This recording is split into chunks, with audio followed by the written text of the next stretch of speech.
Mu gihugu cya Nigeria intagondwa za Boko Haram zishe abantu 10 barimo abashinzwe umutekano 4 mu bitero bagabye mu duce dutatu two mu majyaruguru y'igihugu.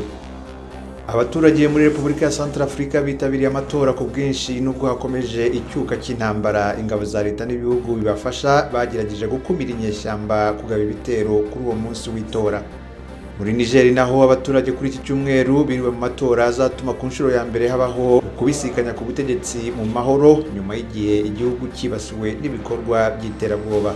Naho muri Kameruni abagenzi 37 bitabye Imana ubwo bisi barimo yagonganaga n'ikamyo mu gihugu hagati.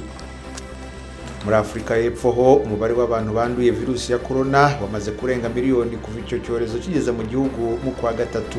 Haravugwa kandi ubundi bwoko bw'iyo virusi.